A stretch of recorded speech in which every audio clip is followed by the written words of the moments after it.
welcome to Elements of Ayurveda, Empowering Wisdom of Life. I'm your host, Colette, and in this podcast, I hope to empower you to take charge of your own health by sharing the holistic teachings of Ayurveda, the ancient healing tradition from India. We will also discuss topics like health and wellness, nutrition, yoga, fitness, meditation, breath work, and much more, as well as interviewing lots of inspiring people along the way. My humble wish is to help you to connect to your true nature, to Mother Nature, and to each other.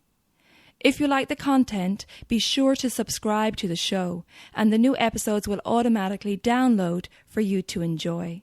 If you're new to Ayurveda, I recommend you listen to the first couple of episodes where I do an introduction to Ayurveda and the mind-body types.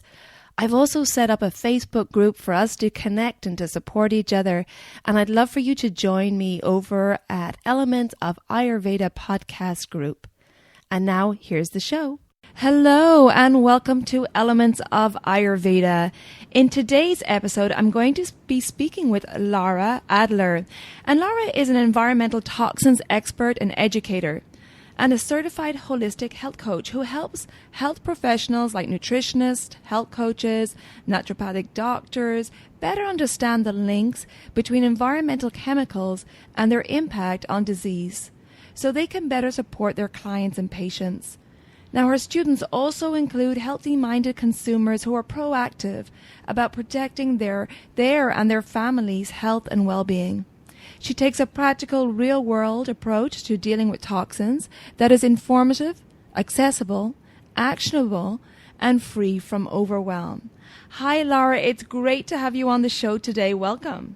Hi, Colette. Thank you so much for inviting me here to share with your audience. I'm thrilled to dive into this. Well, I tell you, I'm thrilled to have you here because this is an extremely important subject, and I've been wanting to cover it for a long time because we think so much about our food. And we need to, and what pesticides are in our food, and we're all familiar with the Clean 15 and the Dirty Dozen from the EWG website, but there's so many more environmental toxins out there. And before we even start going down that road, I'd love to hear about your journey and how it began in this world of environmental toxins. If you could tell us a little background story on you. Yeah, absolutely. So it's sort of, I'll say it sort of happened on accident, and I'll come back to the sort of part at the end. But, I went to college for business. I was interested in photography. I spent, 9 years in the photography industry, and just completely unrelated to health. But I was always really interested in health and wellness from my early teens because I was, vegetarian and then vegan, and I just kind of had to understand about food and nutrition at that time when I was in high school. And so I just sort of became fascinated by this world of health and wellness, but never really thought of doing anything professionally in this space. And, at a certain point, I really grew unhappy with the sort of corporate. I was working in a cubicle, so let's be real, nobody likes that. I understand that. Me too. No one likes that. No. And so I really just sort of had become disenchanted with that type of life. And, I discovered that health coaching was a thing, and that would possibly was a way for me to marry my personal interest in health and nutrition with a professional outlet. And so I went back to school, got certified as a holistic health coach, started seeing clients, and, like a lot of new health practitioners or people that are in that sort of health coaching realm, I was a generalist. Anybody who came to me, I would try to help. And what I was finding is that most people were coming to me because they had weight issues that they wanted to lose, whether it was 5 pounds or 50 pounds or whatever. And I, laid out all the protocols and all the things that I knew to help them to reduce their weight and to optimize their health. And some of those clients that I had great results. They lost weight and the weight stayed off, and they transformed their lifestyle. And then other people were doing like everything I was suggesting, and nothing was actually changing for them. And I felt really frustrated, especially as a new health coach. Like I really felt that it was part of my job to figure out what was going on. And so I really started digging into the literature of what might be causing resistant weight loss that I might be missing. And it was really through that research that I discovered this whole world of environmental health, which really looks at the chemicals that we're exposed to and how they can affect us. And one of the ways that they do that is through altering our metabolism in ways that can lead to weight gain, resistant weight loss, that means trouble losing weight, and then all of the other sort of metabolic issues associated with that. And at the same time that that was happening, my sister-in-law was pregnant with my niece, who's now almost 9. And I started researching all the things that, she should be buying and using and being careful about, and was really blown away by this conversation of how environmental toxins fit into things like preconception and pregnancy and children's health. And I just decided this is too important for us to not be talking about. And at the time, I really wasn't seeing anybody else in this health and wellness space actively talking about environmental chemicals. And so that I just became fascinated by it. And the sort of that I mentioned earlier, this is something that I just discovered last summer, which I'm still quite tickled by. I went back to the house I grew up in on the East Coast for my father's 80th birthday, and I was sleeping in my old bedroom, and I found a box of index cards from a high school report that I had to write. And I chose to write my high school report on vegetarianism because I was super veg at that time. And I was flipping through this index card, which were quotes and citations from articles that I had read. And the very first index card that I pulled out of the box mentions toxic chemicals in the environment. Oh my goodness. And that was 25 years ago. Isn't that hilarious? I was like, oh, maybe this wasn't an accident. Right. And it wasn't this surprise thing that happened to me, but that it was really sort of secretly on my radar the whole time. Yeah. So that's sort of how I began. And so since 2012, I've been teaching mostly health professionals, but also these sort of nerdy, healthy consumers who are really interested in optimizing their own health, and have been really teaching about this subject through online courses since 2012. So wonderful. So that's the story. That's great. And I love it. I love that the seed was planted early on in life and then came to fruition. Yeah, I guess so. Well, before I definitely want to delve into the subjects you mentioned, like weight issues and then preconception awareness around toxins. Yeah. But first of all, before we even go down those avenues, I want to talk about, what are environmental toxins? A lot of times when people hear the phrase environmental toxins or environmental chemicals, they think of things that are sort of external and outside of their control. So they might think of, oil spills in the Gulf, or air pollution, or just sort of bigger, broader environmental things that don't either people feel that they don't have very much bearing on their personal lives, or that they're so large that they're outside of their control. And while those are in fact environmental toxins, when in the environmental health space, what we're mostly talking about are the toxins within our personal environments. So that means our homes, our daily lives, our work, where we are encountering toxic chemicals on a daily basis. And everybody in the world is experiencing some degree of exposure to environmental toxins, partly because they're so ubiquitous. And so that's really what we're talking about when we're talking about environmental toxins. It's the chemicals that piggyback on the products that we're buying and using every day, whether it's your makeup or your household cleaners or the carpeting that's in your home or your bedding, your food, your water. It's really coming in from hundreds of different sources. And that's one of the reasons why it's so important for us to start paying attention to this, because we are actually being exposed not only from hundreds of places, but to hundreds and hundreds of chemicals that just didn't exist 50, 100 years ago. They just didn't exist. And so this is really a newer problem in the grand scheme of human existence. This is a pretty immediate issue that's popped up because of the amount of chemicals that we are using. And so, in the United States, there's about 84,000 chemicals registered for use. It's not to say that all of those are actively being used at any given time, but that's how many that are registered. And the vast majority of those have never been tested for safety. So there's no regulatory agency that's responsible for ensuring that chemicals that are used in the products that we buy and use every day are tested for safety. So of those 84,000 chemicals, only 200 have sort of robust toxicologic data. The rest of them, we don't really know a lot, which is a problem.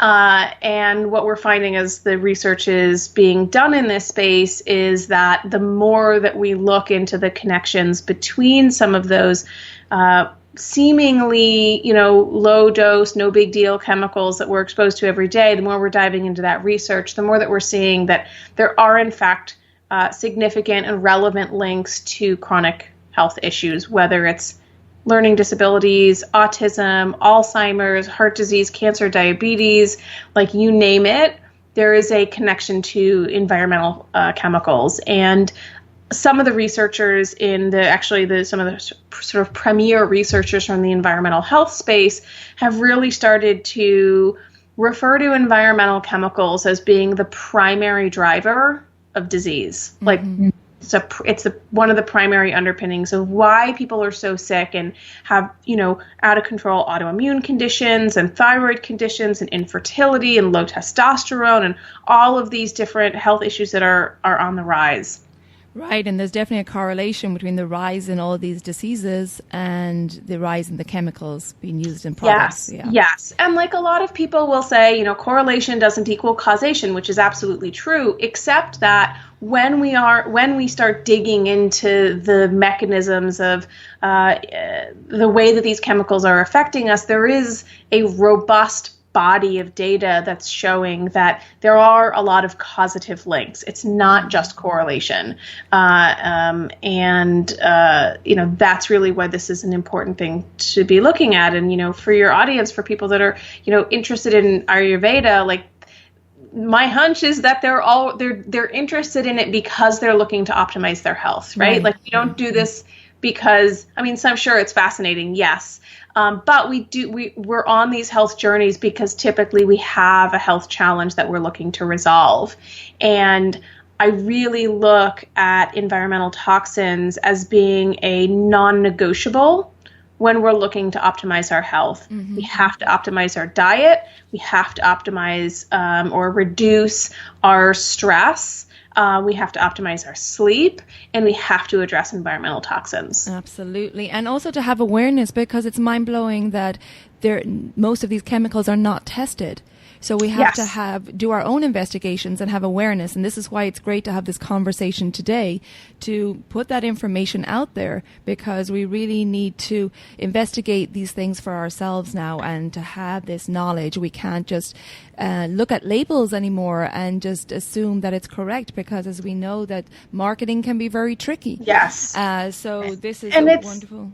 Yeah. And it's I think what's eye-opening for people, and also a bit frustrating, and I understand this, is, a lot of people, most people think that, if a product is for sale, at CVS or at Walgreens or wherever, that it must be safe, that someone's checking to make sure that it's safe, and that's actually not true.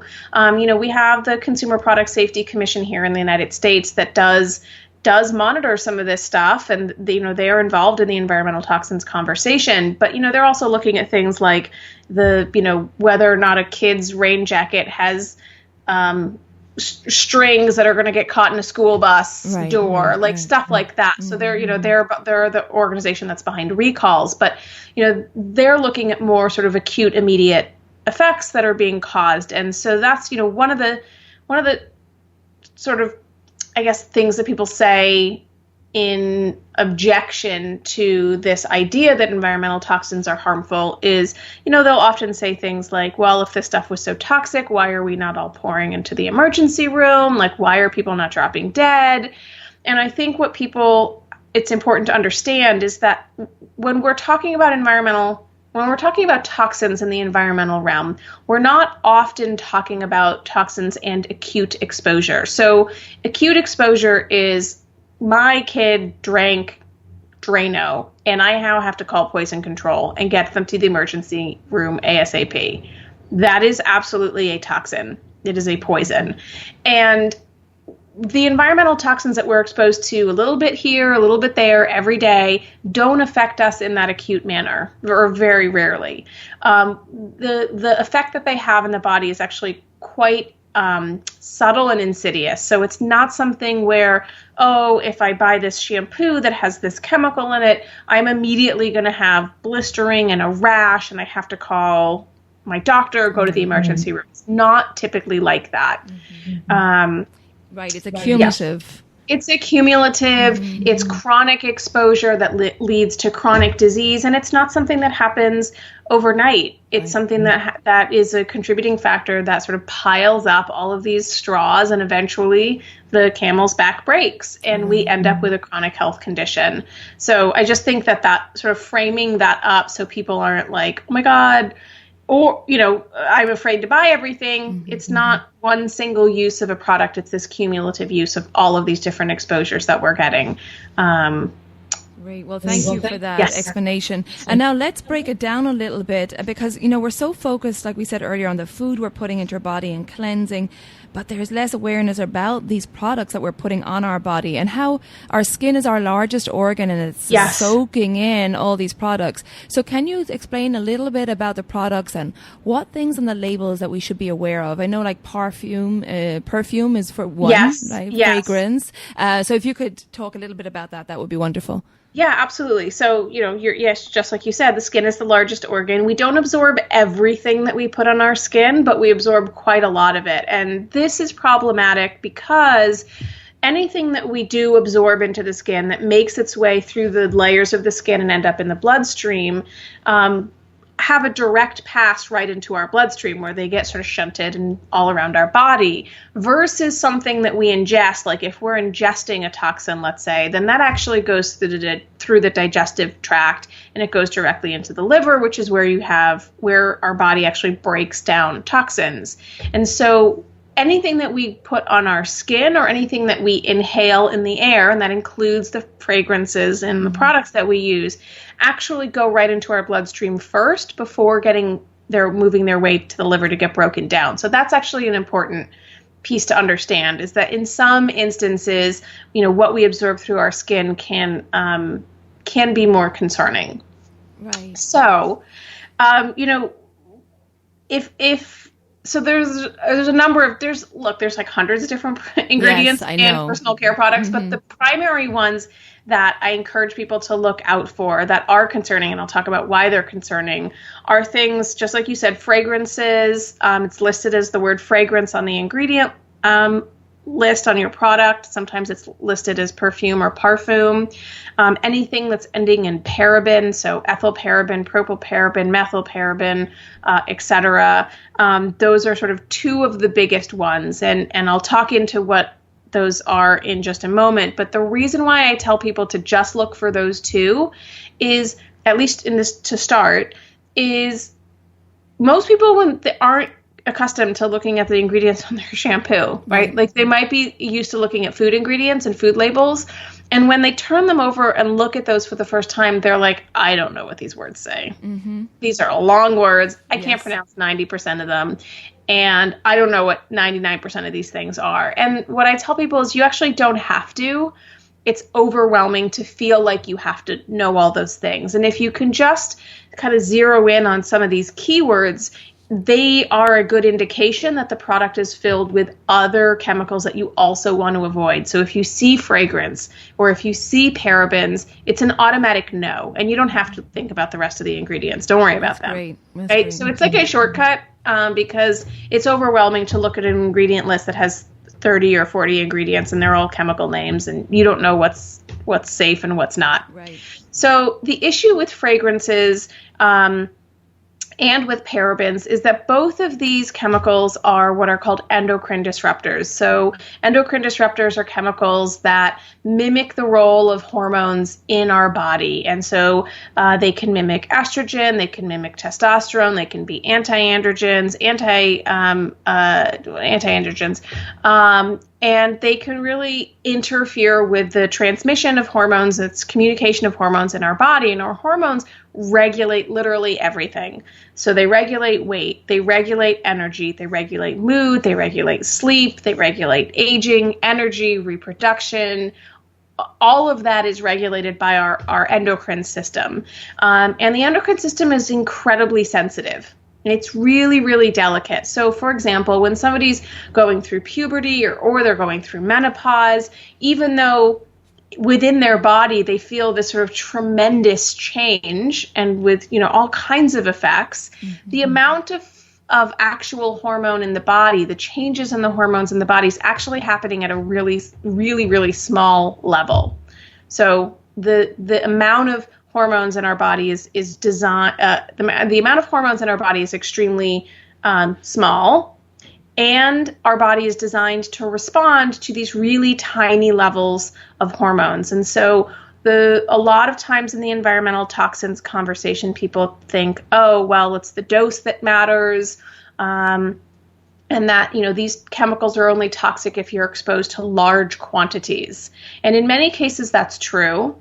But when it comes to endocrine disruption, because our body is designed to respond to these really teeny tiny doses, that actually doesn't apply. And that the small doses that we're getting from our shampoos and from our makeup and our deodorants and body lotions, they actually do matter. And they can have a bioactive effect on the body, meaning they can go in and kind of mess with our hormones.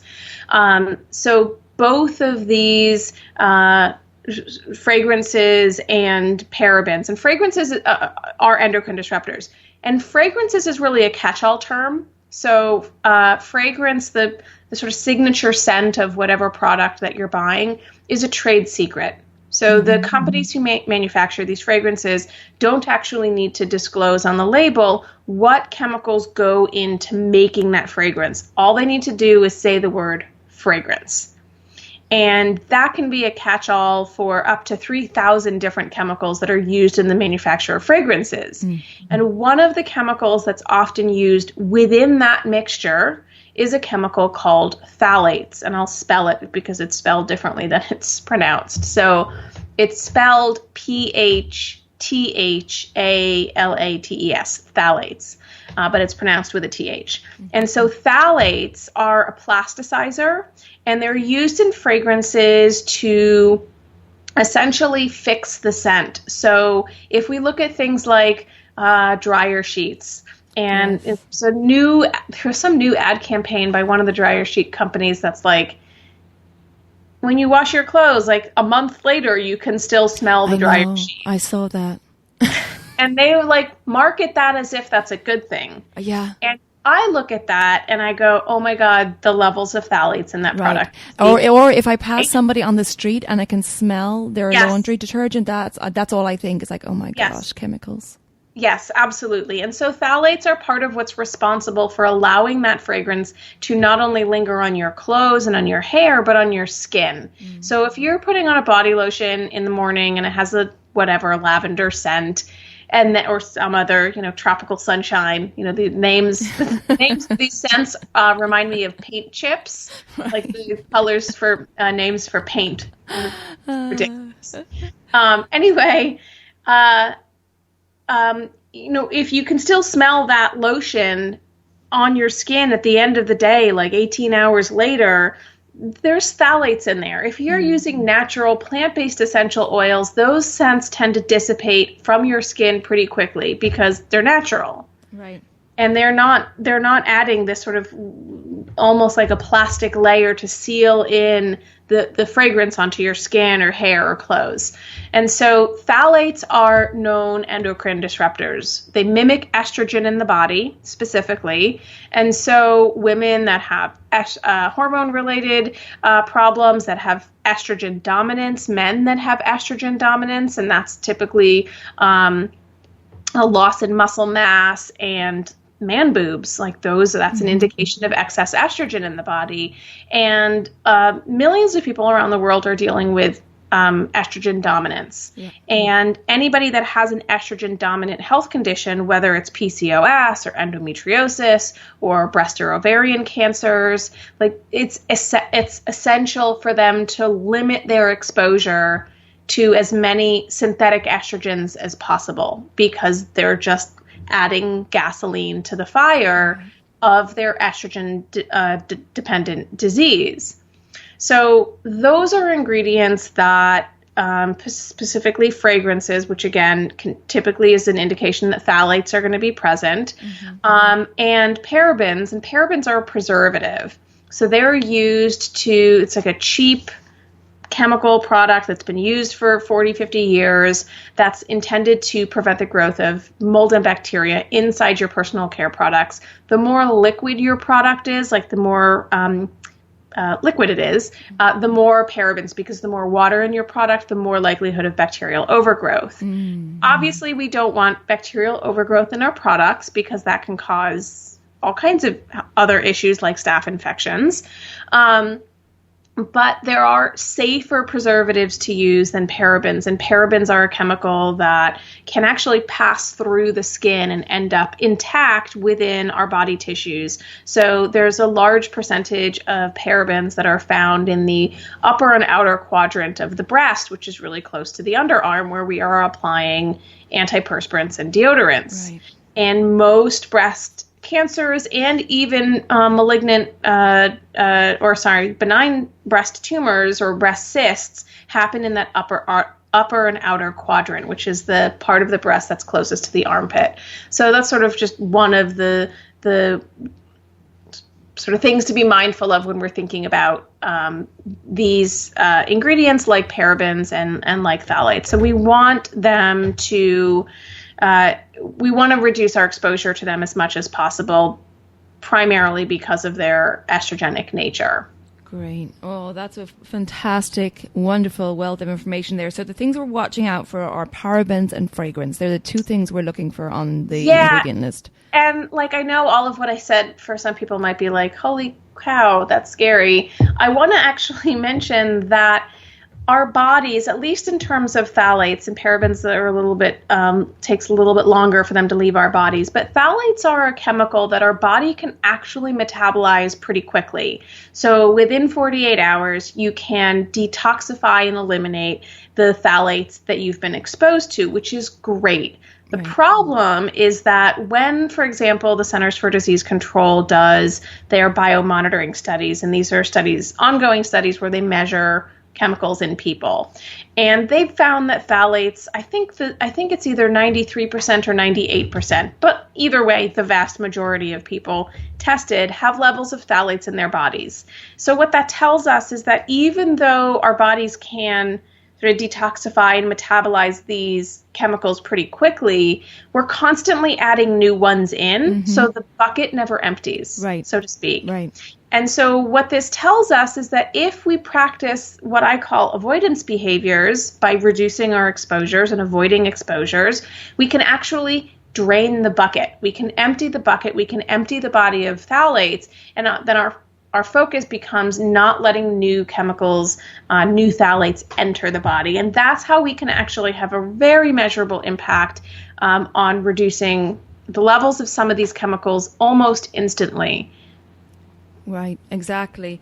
And, also I want to encourage people to maybe make their own products, like make your own natural deodorant. I'm actually going to attach a recipe that I use for a natural deodorant. I work out a lot. It gets put to the test a lot, and it works very well. It's very simple ingredients with some coconut oil and essential oils. I'll attach the recipe to the show notes.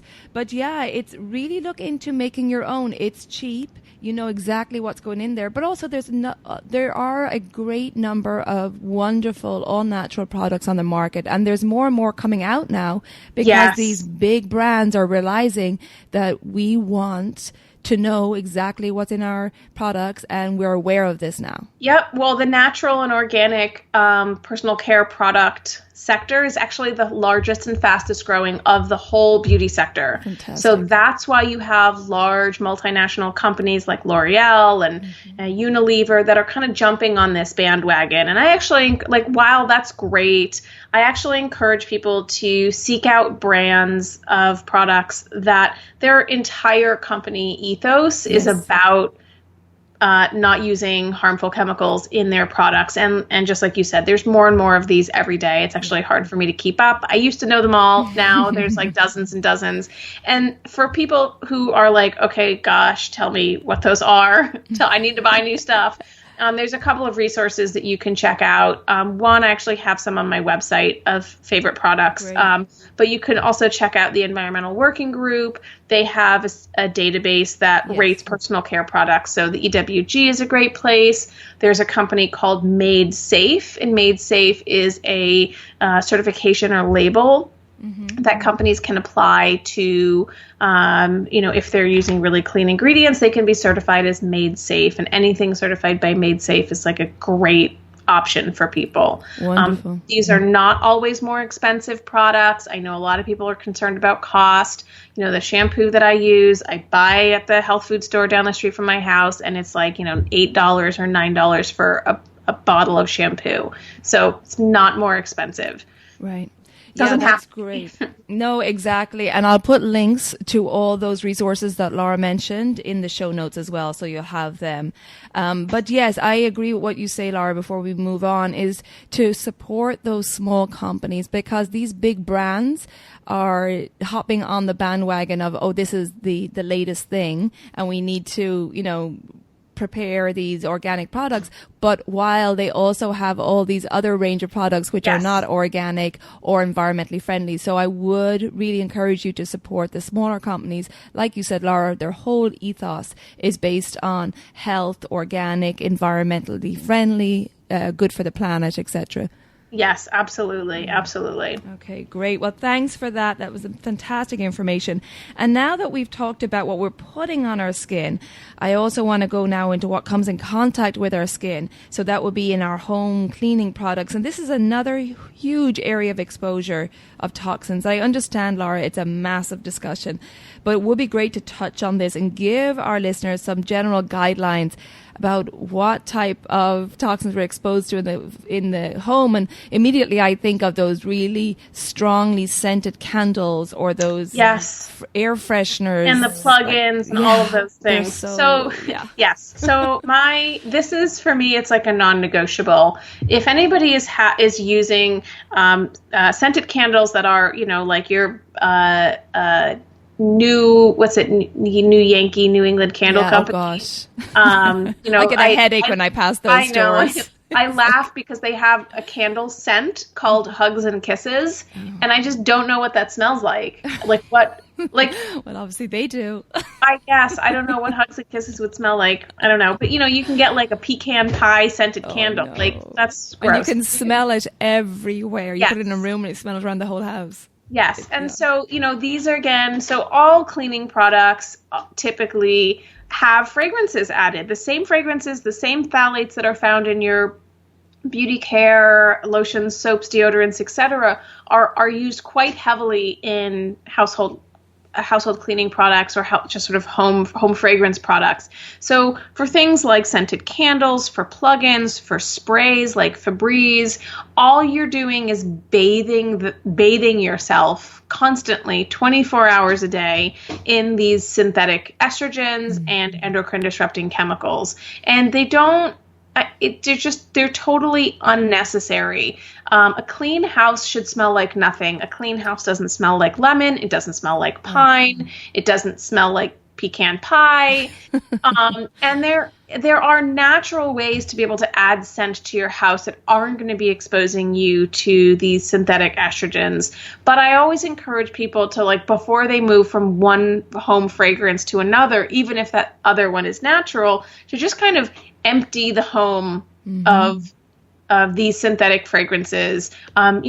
These fragrances simply mask odor. They don't actually freshen anything. There's no odor destroying molecules. It doesn't make sense to have, a moldy carpet that's smelling up your house. Not won't even get into mold issues related to that. But, and then just to cover it up with a scented candle, like you're not actually addressing the problem. So it's very much like the same with functional medicine in that, you know, it doesn't make sense to prescribe something to cover up a symptom. It makes sense to address where that symptom is coming from. And so a lot of people use synthetic fragrances because something in their house doesn't smell nice. It's like, well, let's figure out what doesn't smell nice and get rid of it. Yeah. So that's really number one. You know, it's the same thing, you know, that I was talking about with the exposure to the through personal care products. These are endocrine disrupting chemicals. They're unnecessary. And so that's sort of step number one in looking at the cleaning products, is just to get rid of that stuff. The other thing is, you know, when we're looking at, you know, whether it's a bathroom spray or a kitchen spray or scrub or any of these things, you know, we have to remember that one, as I said earlier, a lot of the chemicals that are used in these products are not have not been tested for safety. And there's also not the same types of disclosure requirements for household cleaners as there is for, say, food and personal care products. So companies who are making household cleaners don't actually have to disclose the ingredients on the label. And so it really puts the consumer in a position of having to trust these giant multinational companies to safeguard their health. And they just don't have a good track record of doing that.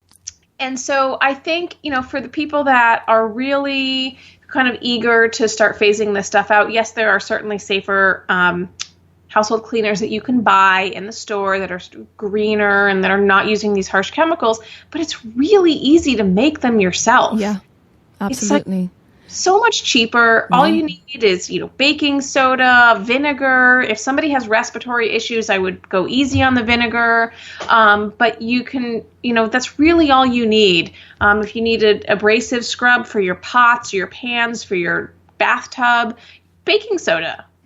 It's cheap. It's so cheap. And so it's just a really simple way to address the primary cleaning needs in your house without having to bring in, you know, 6 or 7 cleaning products, which if you go and look underneath someone's sink, that's usually what they have. You know, there's like their little caddy of super specialized cleaning products. This one's for mold and mildew, and this one's for the bathroom floor, and this one's for the kitchen floor.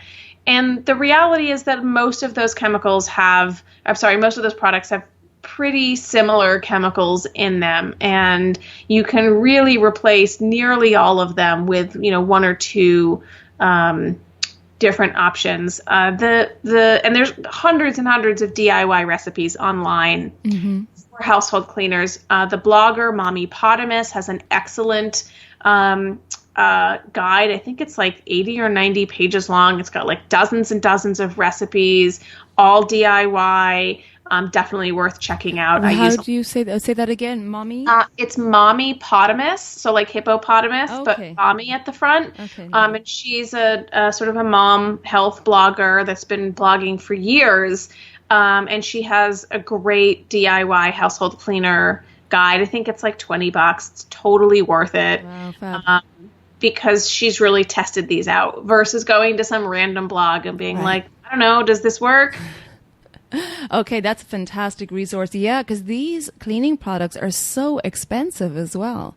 Some of them are, yeah. And so, you know, I think that, you know, you can decide where you want to spend your dollars. If you, you know, it's going to cost us one way or the other. So meaning if we're using the conventional products, it has the potential to cost us our health. Right. So there's some cost there.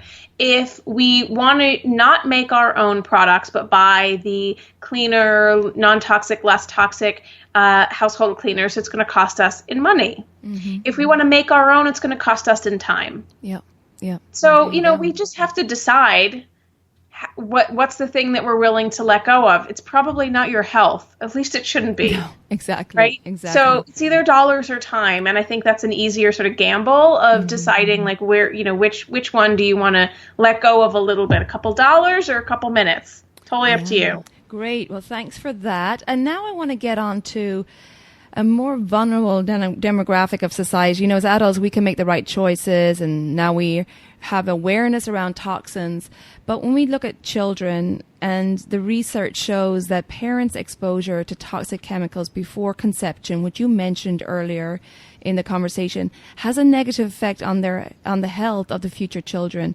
So it's really important for us to have awareness around our exposure to toxins, even when you're planning a pregnancy, let alone through your pregnancy and afterwards. Can you speak a little bit on this preconception awareness around toxins? Yeah, absolutely. So, when we have to think of what's happening during conception and during pregnancy. You're built, it's obvious we're making a baby, but you are building a human being. And if we're exposed to chemicals that have the ability to interfere with that building process, meaning we're exposed to endocrine disrupting chemicals, and as I said earlier, the endocrine system really regulates everything, including fetal development.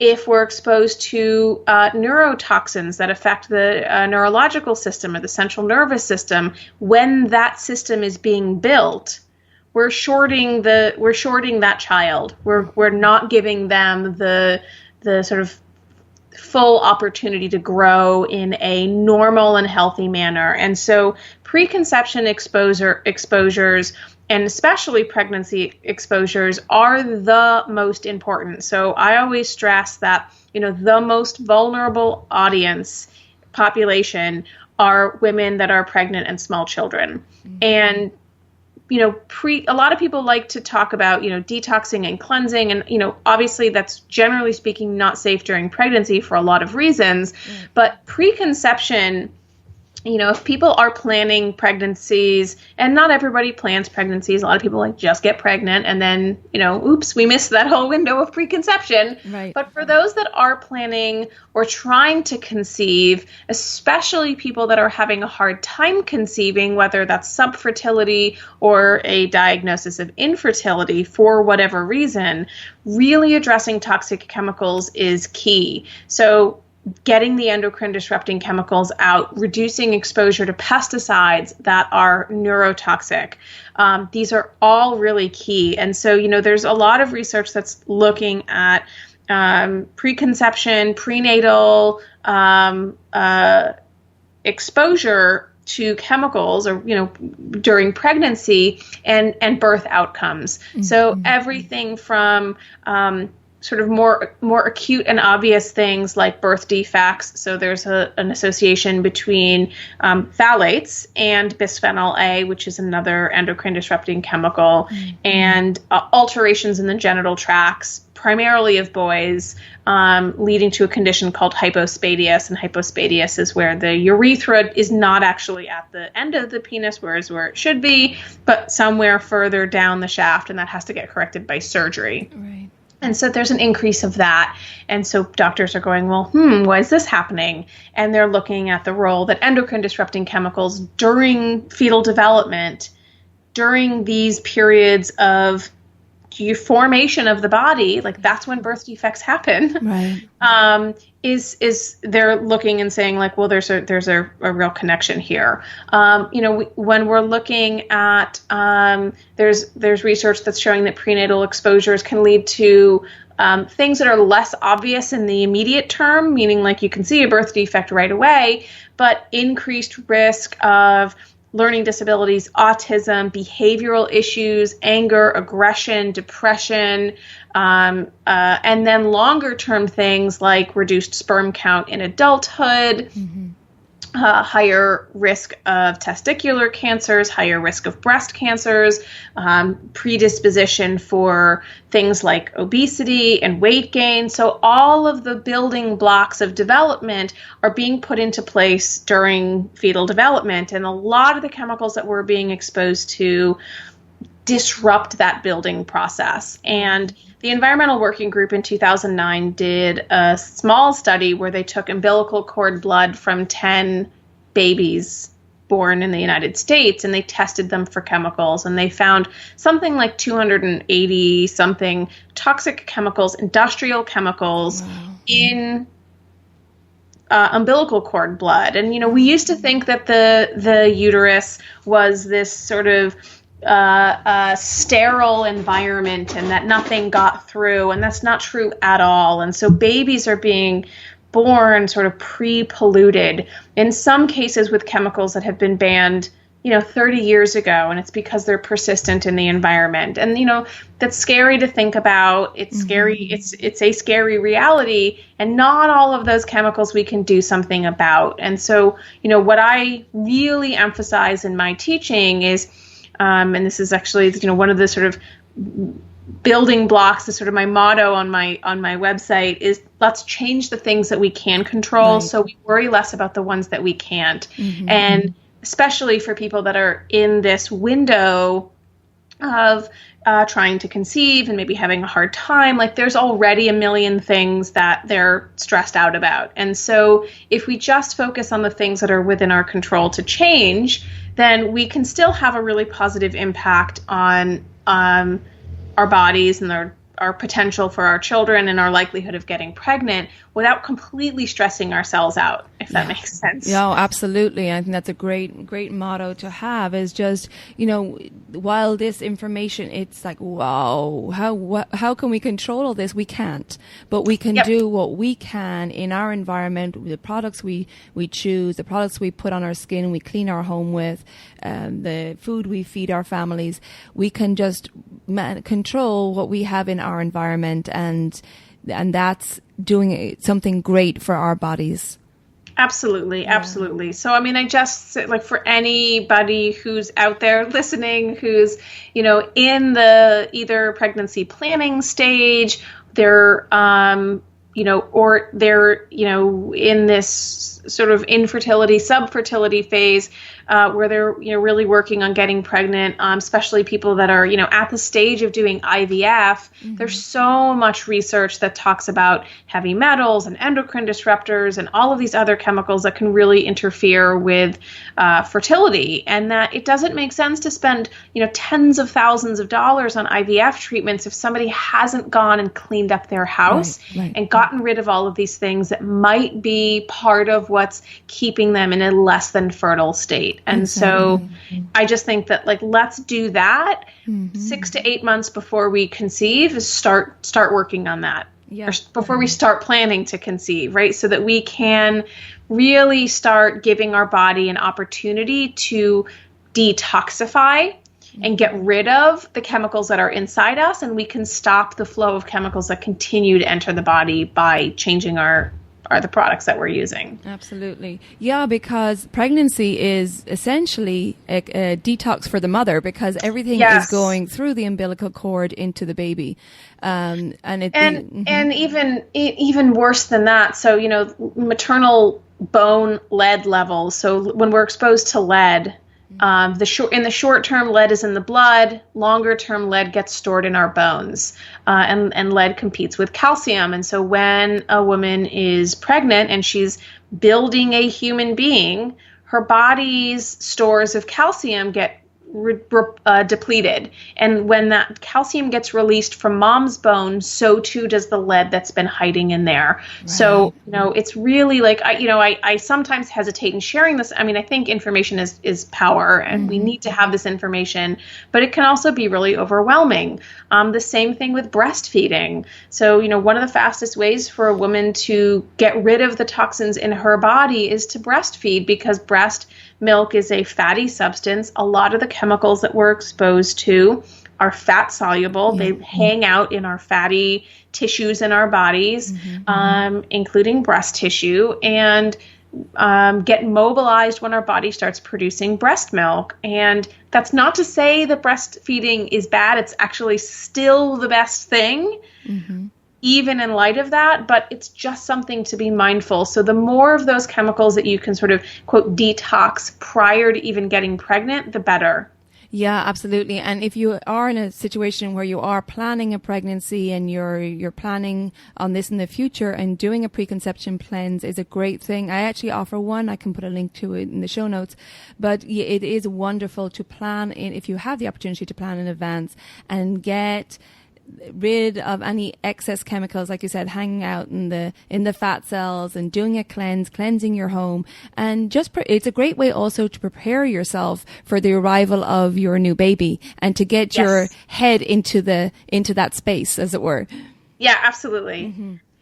And you touched on an issue earlier, which I want to come back to, because I know people are probably like, hey, ask about the weight issues. Oh, yeah. And before we finish up, I would like to just touch on that. Now, I get the sense, and you're the expert, so you explain to me that, we have these toxins in our body, and they can affect us all in different ways. And my sense is that they affect us where if there's a weakness in the body, or if there's a low immune system, or in the case of weight. And it's very different for everybody. Is that correct? Yeah, I think that I definitely agree with the sort of like weakest link, is that's really like where symptoms can manifest, because exposure, for example, to endocrine disruptors can manifest in hundreds of different outcomes. Right.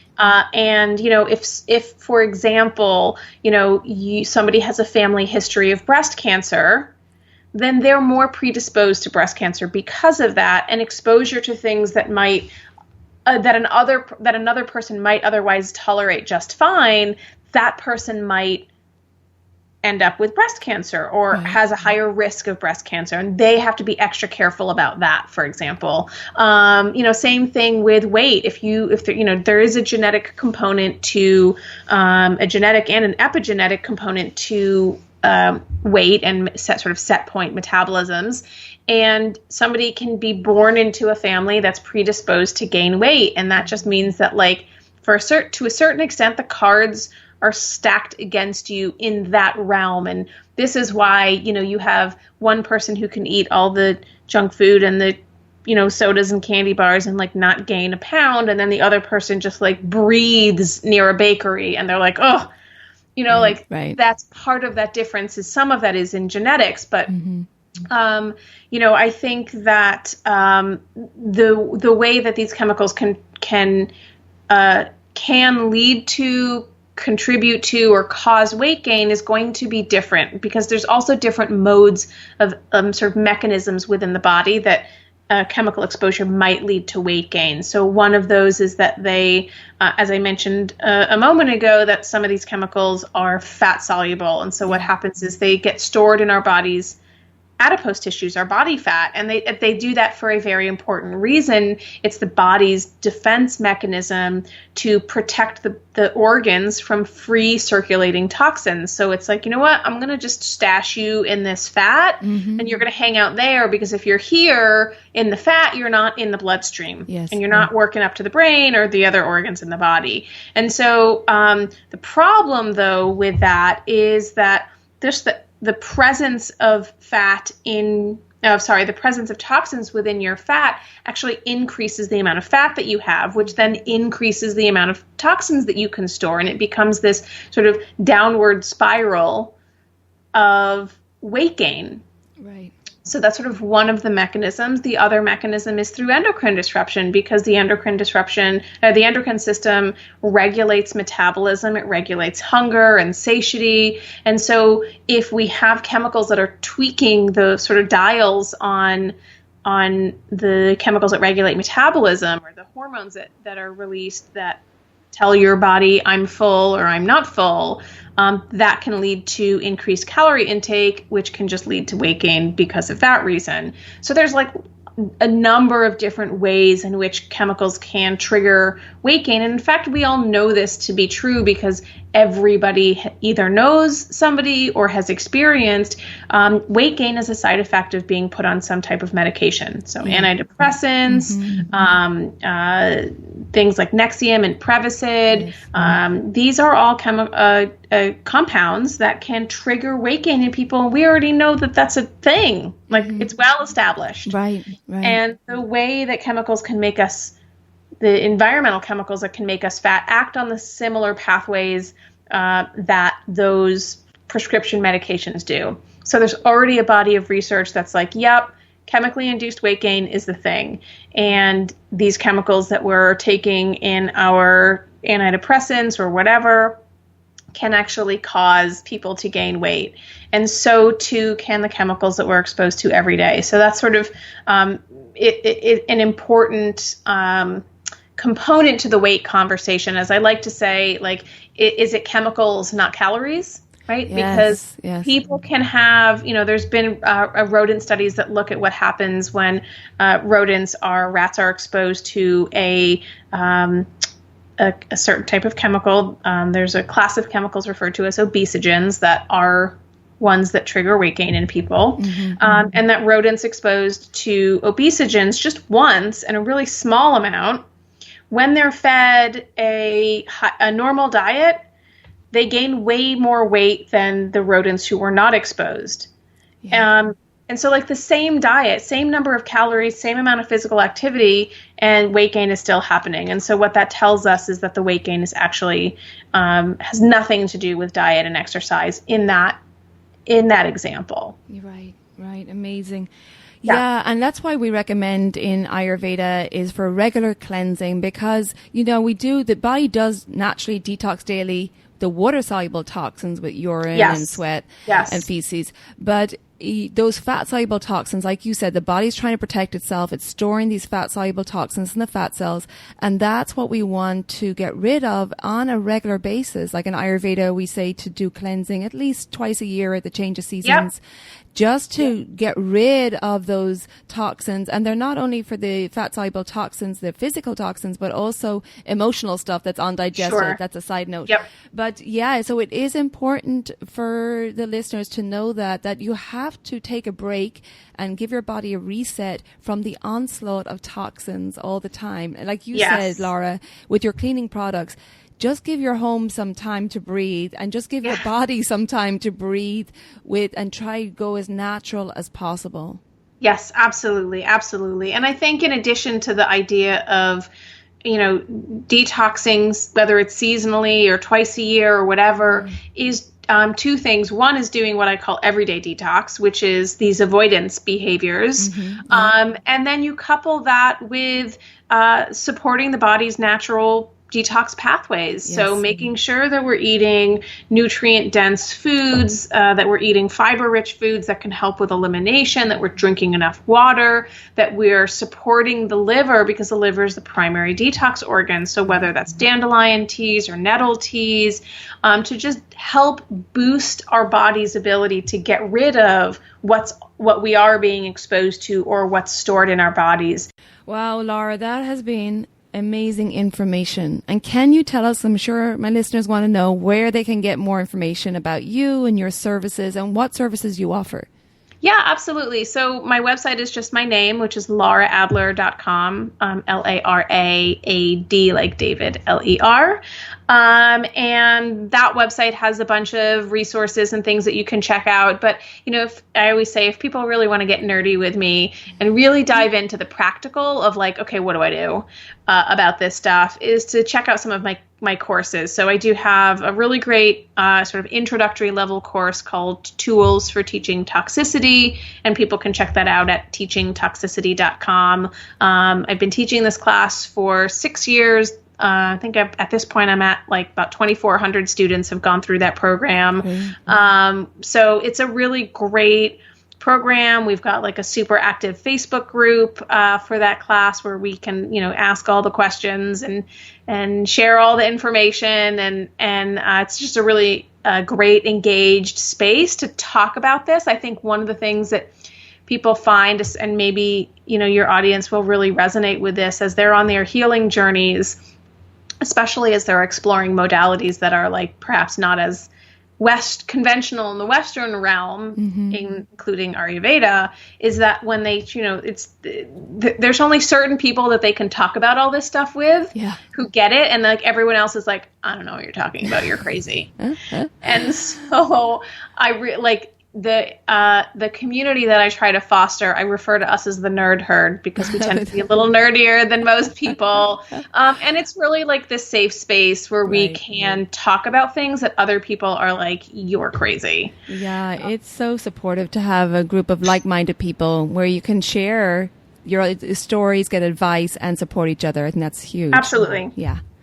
Well, Lara, thank you so much. I really appreciate all the information you shared with us today, all your knowledge, and this has been absolutely fantastic, and I know the listeners really appreciate it as well. So all the links to Lara's website and offerings will be in the show notes also, so please go ahead and check them out. Lara, thank you so much for all the work you're doing in the world, and I really appreciate you spending time with us today. You are so welcome. This has been great. Thanks for having me. Thank you, Lara. Take good care. Thanks, you too. Bye-bye. I hope you enjoyed that chat with Lara Adler. It was certainly informative. And check out the show notes for the links to all of Lara's information, along with all the links that we mentioned in this episode today. Now that we've spent this past episode talking about toxins, I thought it would be a good time to talk about seasonal cleansing, especially seeing as spring is here. And as you know, I offer ongoing private cleanses throughout the year. However, twice a year, I offer seasonal cleanses in a group format, so it's a reduced rate. They're online, so you can join from anywhere in the world. And even though it's a group format, each person gets a cleanse tailored to them, because with the cleanse comes a 90-minute private online consultation with me. We talk about your particular situation, and I see if you have any current imbalances. From there, I tailor the cleanse to you by tailoring the recipes, the yoga, the meditation, the breath work, and anything else I think is appropriate in order to help bring your body and mind back into balance. So check out the show notes for all the details on that. This cleanse starts on Saturday, April 14th. And if you book before March 31st, you get a reduction in the already reduced group cleanse price. So if you want to take advantage of this group cleanse, and please note that I only take a small number of people through it because I need to do a private consult with each person. So make sure you don't hesitate in booking, as I don't want you to be disappointed. So book before March 31st if you're ready. And if you want even further details, like I said, the link in the show notes will bring you to information on my website. But I also did a whole podcast episode. It was episode number 4 on seasonal cleansing. And I also interviewed, a client of mine, Lisa, who had gone through the cleanse, and she talks about her experience. So I hope to connect with you soon. In the meantime, I want to say thanks as always for tuning in and for supporting this podcast. I truly appreciate it. And take care of yourself and be well.